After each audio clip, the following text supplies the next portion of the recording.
नमस्कार। स्वागत है आपका इंडिया गेट टीवी पर। मैं हूं अजय सेठिया।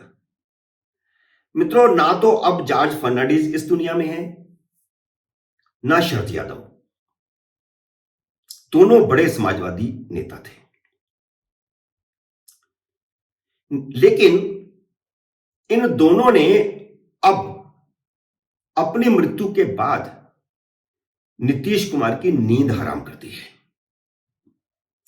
इसका कारण यह है कि भारतीय जनता पार्टी को धोखा देकर लालू यादव के साथ जा मिलने के बाद अमित शाह ने उन्हें दुनिया का सबसे बड़ा धोखेबाज कह दिया है। और एग्जाम्पल के तौर पर अमित शाह ने बिहार की जनता को याद दिलाया है कि नीतीश कुमार ने जॉर्ज फर्नांडिस, शरद यादव, लालू यादव और जीतन मांझी तक को धोखा दिया और बार बार धोखा दिया। अब नीतीश कुमार बचाव मुद्रा में आ गए हैं, क्योंकि शरद यादव और जॉर्ज फर्नांडिस दोनों का समाजवादियों में बहुत सम्मान है और इन सबको समय समय पर दिए गए धोखे अब बिहार में चर्चा का विषय बने हुए हैं। अमित शाह की कही बात बिहार में हर जुबान पर है। नीतीश कुमार गुस्से से तमतमा रहे हैं क्योंकि अमित शाह ने उनकी दुखती रग पर हाथ रख दिया है।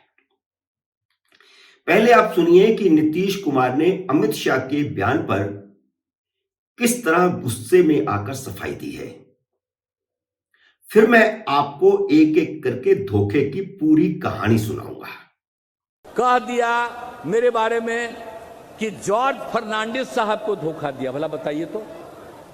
अरे भाई, जनता दल से अलग हुए 1994 में, तो उन्हीं के नेतृत्व में तो अलग हो गए थे। हम तो जनता दल में ही थे, जनरल सेक्रेटरी थे, पार्टी के हम डिप्टी लीडर थे, कुछ राज्यों के हम इंचार्ज थे, लेकिन उन्हीं के साथ तो हम चले गए। जरा ये सब बतवा पुरन का जान लो। तो ये चीज जो उन्होंने किया, हमको कहा कि उनके खिलाफ हैं। अरे उन्हीं के साथ तो हम थे। कौन चीज हुआ? कह दिया शरद यादव। अरे शरद यादव फिर साथ हो गए, और जब जदयू बन गया 3 में तो ही चाहते थे, तो शुरू में वही थे अध्यक्ष। 6 के बाद फिर शरद यादव जी अध्यक्ष बने। अब भला बताइए कौन सी चीज हुई? ये कहता है कि जॉर्ज फर्नांडिस के खिलाफ हुआ, तो कह दिए यहां कि शरद यादव का। क्या शरद यादव के खिलाफ हुए भाई? शरद यादव खिलाफ हो गए एक ही बार, जब हम इन लोगों को छोड़ करके, अपने पार्टी को छोड़ करके अकेला वो रहे और चले गए हम लोग उनके साथ, तो वही न एकमात्र थे, वही अलग हुए। आज उनका लड़का भी आया हुआ है, अब हमको कहा कि हम उन्हीं को छोड़। आप जरा बताइए क्या किया है, क्या किया है इनके साथ? उनका निधन हो गया तभी मिलने गए थे, इन लोगों से मिलने के लिए गए। आइए बोल दिया मेरे खिलाफ। बताइए क्या शरद यादव के खिलाफ भाई? क्या जॉर्ज फर्नांडिस? तो सब दिन तो लड़े। आज जब एक बार 9 में वो चुनाव हार गए, तो उनको हम लोगों ने तुरंत राज्यसभा में भेज दिया। जॉर्ज साहब की उनकी तबीयत खराब हो गई, जॉर्ज फर्नांडिस साहब बाद में कभी नहीं छोड़े। ये कैसे बोलते हैं? कब से राजनीति में आए हैं? 2000 आप आए कब? 1 से, और तब से बोल रहे हैं हम लोगों का रिश्ता आज का है। कितना पुराना रिश्ता। फिर हमको कहा जीतन राम मांझी को धोखा दिया। अब जरा बताइए तो, मांझी जी को हम छोड़ करके अब मांझी जी को हम बनाए वहां का बिहार का मुख्यमंत्री। अब जरा बताइए, छोड़ दिया। अब जीतन मांझी तो साथ हैं। सबसे पहले हम जॉर्ज फर्नांडिस को लेते हैं। वह समाजवादियों के सबसे बड़े नेताओं में से एक थे। जनता दल के नेता लालू यादव से टकराव के चलते जॉर्ज फर्नांडिस ने जनता दल छोड़कर 1994 में समता पार्टी का गठन किया था। नीतीश कुमार और उपेंद्र कुशवाहा तब जॉर्ज फर्नांडिस के साथ आए थे।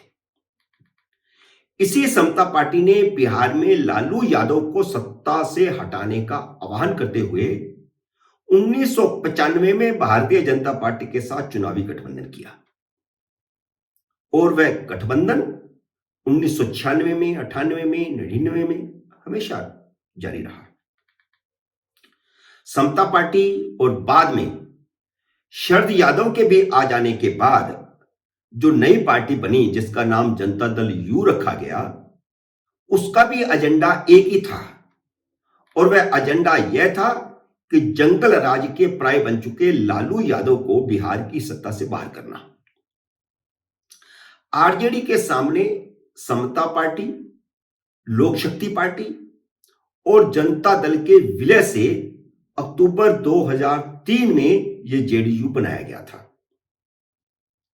हालांकि इससे पहले सन 2000 में भी जब चुनाव हुआ तो अटल बिहारी वाजपेयी ने जॉर्ज फर्नांडिस के कहने पर नीतीश कुमार को मुख्यमंत्री बनवाया था, लेकिन वे अपना बहुमत साबित नहीं कर पाए तो उन्हें इस्तीफा देना पड़ा।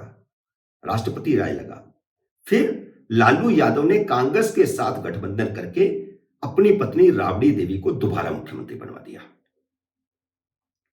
खैर, अंततः 2005 के विधानसभा चुनाव में जॉर्ज फर्नांडिस का सपना पूरा हुआ जब सब मिलकर आरजेडी को सत्ता से बाहर करने में कामयाब हो गए। जनता दल यू को 88 सीटें मिली, भारतीय जनता पार्टी को 55 सीटें मिली, जबकि आरजेडी सिर्फ 54 सीटों के साथ तीसरे नंबर पर आई। जॉर्ज फर्नांडिस ने 2005 में नीतीश कुमार को मुख्यमंत्री बनवाया, लेकिन उसी नीतीश कुमार ने पहले शरद यादव के साथ मिलकर 2006 में जॉर्ज फर्नांडिस को पार्टी अध्यक्ष पद से हरवाकर शरद यादव को अध्यक्ष बनवाया और बाद में 2009 में जॉर्ज फर्नांडिस को मुजफ्फरपुर से लोकसभा चुनाव का टिकट नहीं देने दिया, उनका टिकट कटवा दिया। समता पार्टी और जदयू बनाने वाले जॉर्ज फर्नांडिस को निर्दलीय चुनाव लड़ना पड़ा। जो जॉर्ज फर्नांडिस 1977 में जेल में रहते हुए मुजफ्फरपुर से चुनाव जीत गए थे, उन्हें नीतीश कुमार ने चुनाव हरवा दिया। जब जनता में और पार्टी में भी नीतीश कुमार की थू थू हुई, तब उन्होंने जॉर्ज फर्नांडिस को राज्यसभा में भेजा। अब शरद यादव के साथ क्या किया वह भी सुन लीजिए। शरद यादव का पहले इस्तेमाल किया जॉर्ज फर्नांडिस के खिलाफ और फिर बाद में शरद यादव को कैसे कठपुतली बनाया वह सुन लीजिए। शरद यादव ने 2003 में जनता दल और समता पार्टी का विलय करवाकर जदयू का गठन करवाया था।